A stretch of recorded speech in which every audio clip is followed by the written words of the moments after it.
Izin saya berdiri supaya tidak terlalu jauh jaraknya, biar lebih dekat dengan para sesepuh agama meskipun honornya sedikit. Alhamdulillah wa syukurillah. Ini tema besar, relasi agama dengan bangsa dan budaya. Mantap. Ini sebuah konstruksi berpikir yang sangat signifikan di dalam melihat prosesi yang mana pun ini. Saya kira laser. Next. Konsepsi Islam dalam bernegara. Pertama, ada 3 tema besar yang perlu kita cari benang merahnya. Pertama, relasi. Yang kedua adalah negara, kemudian budaya. Kita tidak lagi bicara persoalan apakah ini bid'ah tidak bid'ah. Ya, sudah lepas ini. Karena urusan bid'ah itu hanya orang yang mau bid'ah saja punya urusan. Kayak sendirian punya keluarga kalau bid'ah. Ya, sudah lepas kita persoalan itu. Yang penting sekarang bagaimana kita melihat ya konsepsi Islam dalam bernegara. Coba bahasa filosofis Ibnu Ghazali. Cek di kitab Ihya Ulumuddin nanti ya. Saya buka mutalaah kitab itu. Ini bahasa beliau itu. Ad-dinu wal mulku tau'aman. Ad-dinu aslun was sultan haris. Fama la asla lahu famahdud. Wa ma la harisa lahu fadhabi'un. Maknanya adalah agama dan kekuasaan negara adalah tau'aman, saudara kembar. Artinya tidak bisa dipisahkan antara agama dengan negara. Tau'aman. Ya. Ad-dinu aslun, agama menjadi pondasi. Agama menjadi pondasi. Ya, wal sultanu haris, sedangkan kekuasaan negara adalah pengawalnya. Maka logika hukumnya, pamalah aslalahu, sesuatu yang tidak ada memiliki pondasi, pamahdumun pasti runtuh. Sedangkan sesuatu yang tidak memiliki pengawal akan sia-sia. Ini konsep yang bernas dari Imam Ghazali tentang konsepsi Islam dalam bernegara, hubungan agama dengan negara. Next one. Coba lihat Syekh Imam Ibnu Taimiyah dalam kitabnya As-Siyasah Asy-Syar'iyyah fi Islahir Ra'i war Ra'iyah. Nah, nanti kalau Bapak Ibu nggak punya, saya kirimin kitabnya pakai PDF. Siap, mau nggak? Siap ya, saya kirimkan ya. Nanti saya kirimkan. Beliau katakan bahwa inna wilayata amrin nasi min a'zami wajibatid din. Illa qiyama lid-dini illa biha. Beliau katakan bahwa sesungguhnya tugas mengelola manusia termasuk kewajiban agama.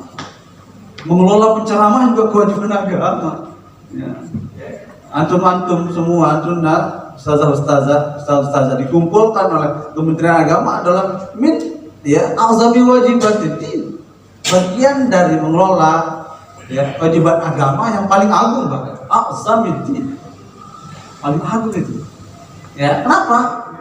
Idlah qiyamaliddin, agama tidak bisa tegak dengan kokoh tanpa ada hubungan mengatur itu sendiri. Coba Imam Al-Mawardi dalam kitab Ahkam Sultaniyah, beliau katakan bahwa mawdu'atun li khilafatin nubuwah fi hirasatid dini wa siyasatid dunya. Hirasatid din, siyasatid dunya. Ya, beliau katakan bahwa kepemimpinan atau al-imamah merupakan tempat pergantian kenabian dalam menjaga agama dan mengatur dunia. Maka beliau katakan bahwa memilih orang yang duduk di kepemimpinan tersebut hukumnya adalah wajib menurut ijma. Itu 2 pendapat pakar Islam, Syekhul Islam yang bicara tentang relasi antara agama dan negara. Next one. Nah, coba lihat konsep Rasulullah SAW dalam melihat agama. Beliau katakan bahwa Nabi Hurairah radhiyallahu anhu qala Rasulullah SAW, "Idza duyi'atil amanatu fantazir as-sa'ata." Qala kaifa idha'atuha? Qala idza usidal amru, boleh pakai usidal. Boleh juga baca idza usidal amru ila ghairi ahlihi fantazirus sa'ata. Rawahul Bukhari. Ini ya artinya bahwa konsep agama dan negara itu adalah satu berkelindan, satu sistem yang tidak bisa dipisah-pisahkan satu dengan yang lain. Next one, cepat-cepat. Nah, Imam Syafi'i sekarang, coba lihat Imam Syafi'i. Imam Syafi'i katakan apa? Bahwa kebijakan negara harus berdasarkan dengan kemaslahatan. Tasarruful imami ala ra'iyyati manutun bil maslahah. Ini konsep usul fiqh. Konsep usul fiqh yang Imam Syafi'i lah pencetus pertama kaidah-kaidah teori-teori istinbat hukum yang disebut dengan kaidah usulul fiqh. Ini adalah kaidah usul fiqh yang sangat universal. Dari mana lahirnya? Ya, Imam Syafi'i katakan begini, tasarruful imami ala ra'iyyah manutun bil maslahah. Nassa alaihi qala al-Farisi fi uyunil masail. Qala Syafi'i rahimahullah ta'ala manzilatul wali minar ra'iyyati manzilatul wali minal yatim. Posisinya itu bahwa kebijakan pemimpin atas rakyatnya harus diselaraskan dengan kemaslahatan. Kedudukan seorang pemimpin atas rakyatnya sama kedudukannya wali yatim atas anak yatim. Itulah ya relevansi ya antara agama dengan negara. Next one. Coba sekedar maklum saja. Ada 4 jenis negara menurut Ahmed Tekur dalam karyanya The Facet in Assertive Secularism, Historical Condition, Ideological Struggle, and State Policies Toward Religion, World Politics. Beliau katakan dalam bukunya ini bahwa ada 4 jenis negara. Kita Indonesia berada di mana di antara 4 ini? Yang pertama adalah negara agama atau religion state. Menjadikan agama sebagai dasar negara dan memiliki satu agama resmi. Guru, ya penulis buku ini, mencatat 10 negara telah mengadopsi model ini. 3 di antaranya Arab Saudi, Iran, Vatikan. Dia negara agama. Negara agama. Kedua, negara dengan satu agama resmi. Secara konstitusi negara ini sekuler. Dia sekuler, tapi dia tetap satu agama. Ya. Misalnya Yunani, Inggris, Denmark. Ya, dia sekuler memang negaranya, tapi tetap ya pada satu agama. Oke, next one. Negara sekuler. Juga seperti ini dikenal berkonstitusi sekuler, tidak memiliki satupun agama resmi. Guru mencatat ada 95 negara yang berada di barisan dari sini. Di antaranya Amerika, Prancis, Turki dulu ya. Kalau dengan Erdogan sekarang sudah mulai berubah. Ya, pemerintahan Erdogan. Keempat, negara anti agama. Negara jenis ini memiliki konstitusi sekuler. Pada saat yang sama ia mengusir agama. Di dunia ini ada 22 negara berjenis kelamin seperti ini. Jenis kelamin seperti ini, ya. Ya, Cina, Kuba, Korea Utara adalah contoh negara anti agama. Sudah dia. Indonesia di mana? Di antara yang 4 ini. Ya. Indonesia adalah negara Pancasila, negara bangsa. Di sini dia. Indonesia adalah negara Pancasila, negara bangsa. Dia tidak negara agama, dia tidak negara sekuler, tidak juga negara anti agama. Indonesia di sini keunikan Indonesia. Ya. Kenapa ini terjadi? Next Bun, nanti bisa dibaca terus. Ya, terus Bun. Nah, nanti bisa dibaca. Poinnya terus Bun. Nah, terus lagi. Terus ada poinnya. Terus. Nah, itu survei Bu. Nanti Bapak Ibu bisa baca ya. Survei umat Islam. Ya, apakah Pancasila itu bisa diterima sebagai ya falsafah negara? 67-80% umat Islam menerima tentang itu. Ada hasil survei di situ. Oke, kita lihat ini dulu. Dialektika Islam, NKRI dan Pancasila. Ini poinnya. Sejarah telah mencatat Indonesia telah mengambil jalan politik bahwa bentuk dari negara-negara ini, negara bangsa ini adalah negara Kesatuan Republik Indonesia, NKRI.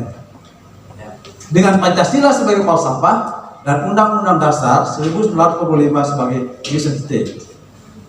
Apa sebabnya? Bahwa NKRI adalah kesepakatan bersama. NKRI adalah kesepakatan bersama, ahdul mitsaq.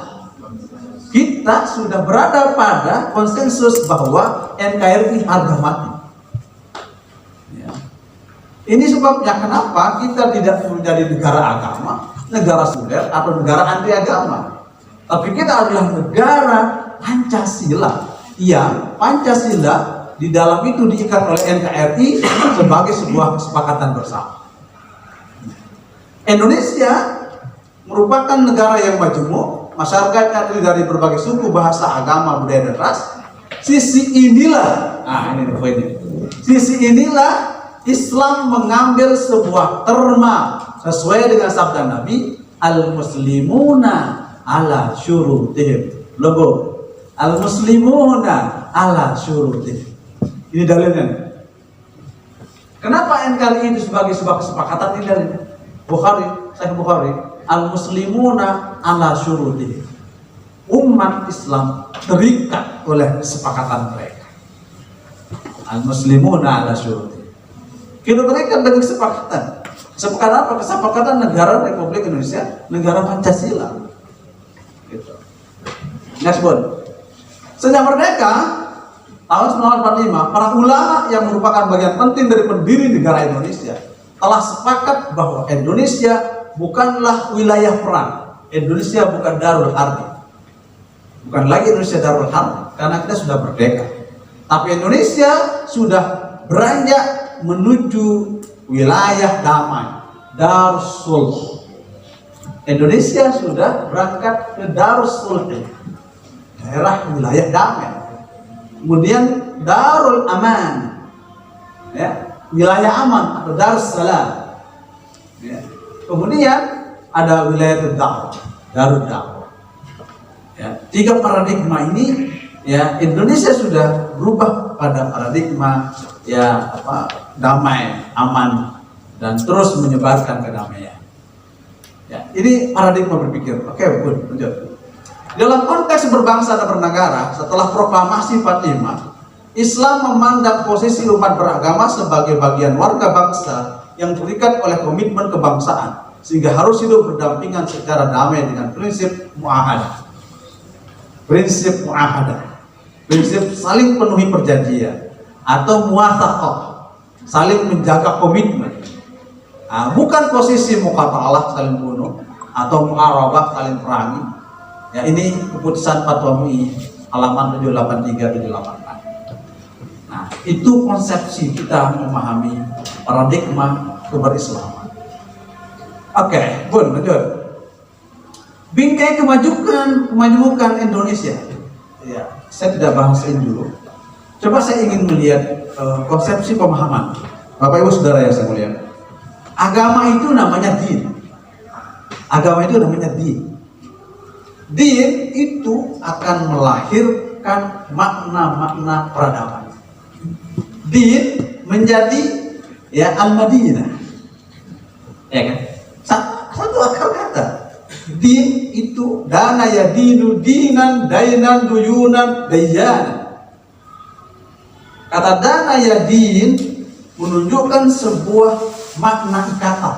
Maka makna dana yadin. Kama tadinu tudan. Kata Nabi, sebagaimana engkau perlakukan orang, seperti itu juga orang akan memperlakukan Anda. Itu. Kama tadinu tudan. Bagaimana engkau berhutang, begitu juga engkau akan ditagih hutangmu. Itu hukum kausalitas di dalam sebuah hubungan sosial. Maka agama diperkat dengan makna sosial. Dana yadinu dinan. Maka orang-orang yang memaknai agama, maka dia sesungguhnya orang yang memiliki peradaban. Maka lahirlah sebuah peradaban disebut dengan Al-Madinah Al-Munawwarah, peradaban keagamaan. Maka di dalam Islam ada 3 makna. Pertama namanya hadarah, ya kan? Agama akan melahirkan hadarah. Makanya ada namanya hadarah al-Islamiyah, peradaban Islam. Ada yang melahirkan as-saqafah al-Islamiyah, ya. Kemudian akan melahirkan sebuah konsensus yang disebut dengan tarikhiyah Islamiyah. Itu pendekatan historisitas dan normativitas dalam pemahaman Profesor Amin Abdul, bahwa kita sekarang dengan orang yang beragama sesungguhnya, orang yang beragama itu memiliki konsep pemahaman yang universal. Ya. Rasulullah SAW begitu hijrah dari Makkah ke Madinah, yang beliau berubah pertama itu adalah konsep paradigmatik, cara pandang berpikir bagaimana relasi sosial di kalangan masyarakat Madinah, masyarakat dulu sebelum Madinah, Yathrib, masyarakat Yathrib. Ya. Masyarakat Yathrib ini adalah masyarakat yang memiliki pekerjaan amoral. Ya.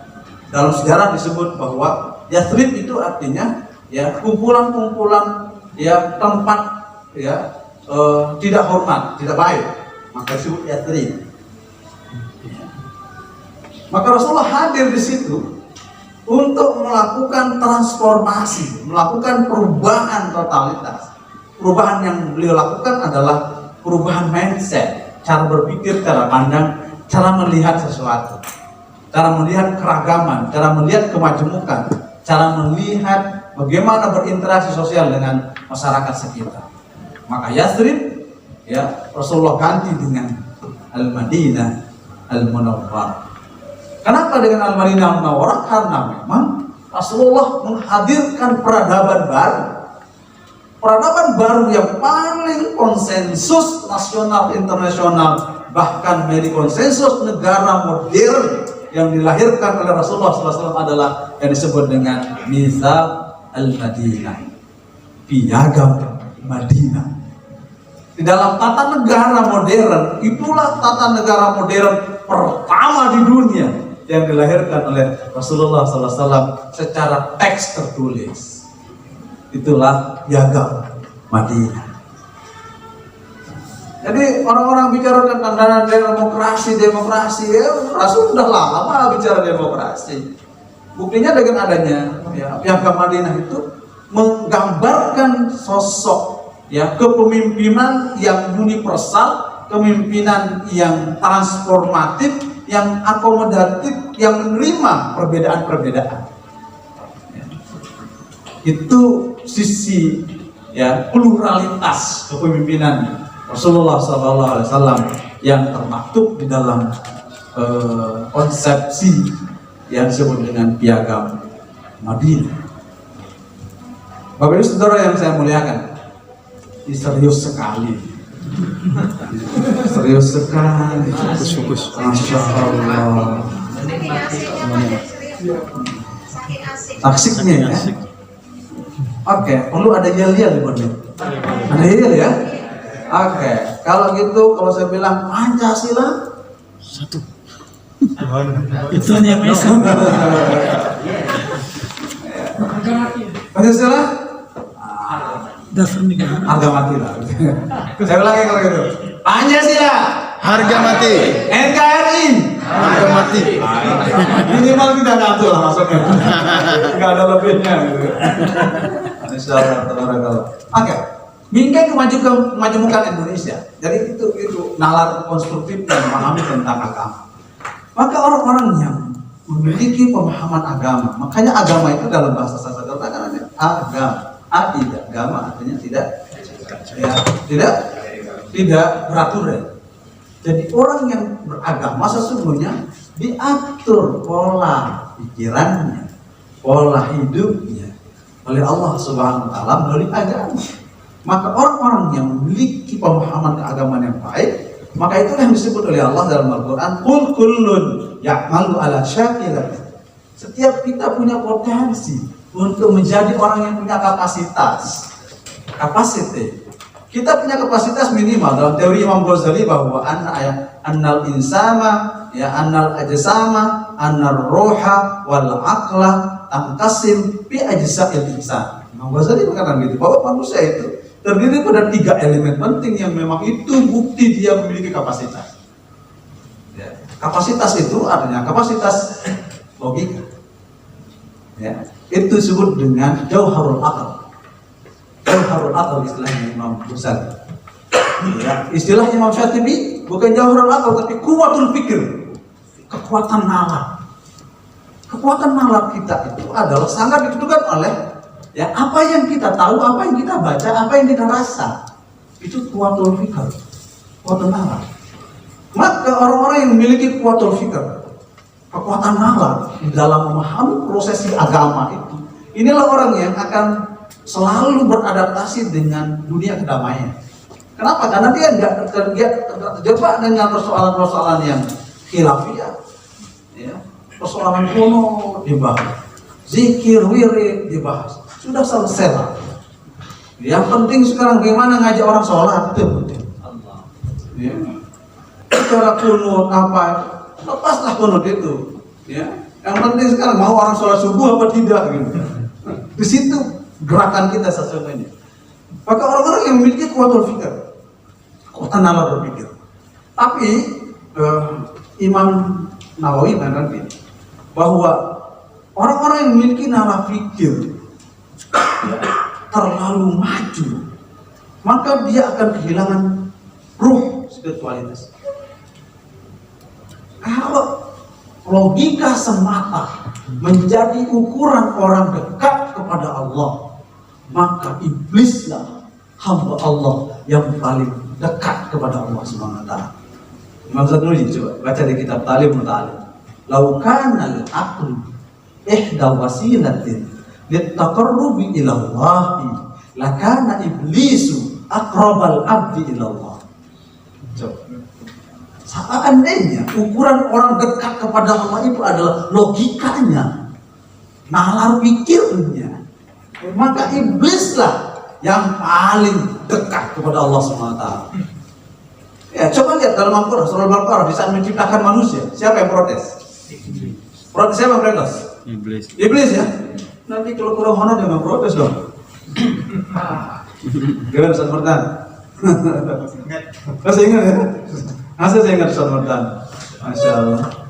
Jadi orang-orang yang punya nalar pikiran itu dibatasi oleh nalar spiritual dan sofistik. Makanya kalau seandainya orang itu diukur kedekatannya hanya logika semata, iblis paling dekat. Coba lihat di saat ya malaikat pun sesungguhnya protes di saat manusia diciptakan oleh Allah SWT. Tapi soft dialog, beliau dengan bahasa sopan santun, mujamalahnya malaikat hebat. Bagaimana mujamalahnya malaikat? Padahal diprotes juga malaikat itu. Qalu ataj'alu fiha wa yasfiku dima'a wa nahnu nusabbihu bihamdika wa nuqaddisu lak. Kan seolah-olah malaikat itu menyanjung diri, kami saja yang paling mensucikanmu ya Allah, kami akan menyebutmu selama-lamanya, sementara manusia nanti saling bunuh, saling senggol, saling. Itu bahasa diplomatisnya malaikat. Tapi setan ngomongnya apa? Ya. Bisa diperintah oleh Allah untuk sujud? Gak mau dia, bahkan dia sumpah serapah. Qala khalaqtani min narin wa khalaqtahu min tin. Yang mana saya mau sujud hormat kepada manusia? Manusia itu rendah. Ya, kau ciptakan dari tanah, kami dari bercahaya. Cahaya. Api itu kan cahaya. Jadi cahaya yang panas namanya api. Cahaya yang lembut namanya nur. Maka malaikat itu diciptakan dari cahaya yang lembut, maka dia jadi malaikat. Malaikat sesungguhnya sinyal. HP ini sebagus apapun HP kita, ya mau harganya 1 miliar, tidak ada artinya kalau tidak ada sinyal. Sinyal itu adalah nur. Nur itu adalah malaikat. Maka sesungguhnya itulah cara Allah menyampaikan wahyu kepada Nabi Muhammad melalui sinyal HP di saat itu. Ya kan? Logika berpikir seperti itu. Contoh sekarang HP ini ya bahasa Indonesia. Tapi kalau diklik oleh orang Inggris pakai bahasa apa dia? Bahasa Inggris. Diklik oleh orang Arab pakai, padahal teksnya sama yang dikirim. Itulah sinyal. Sinyal itu adalah cahaya.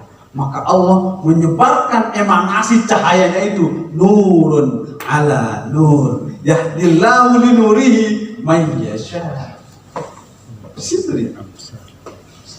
Logika berpikir. Jika manusia selalu pada nalar pikirannya itu, maka sesungguhnya dia tidak akan sampai kepada hakikat ilahi. Kemudian di dalam Quran pun sendiri, logika berpikir itu nomor 3, Ustaz. Nomor 3, logika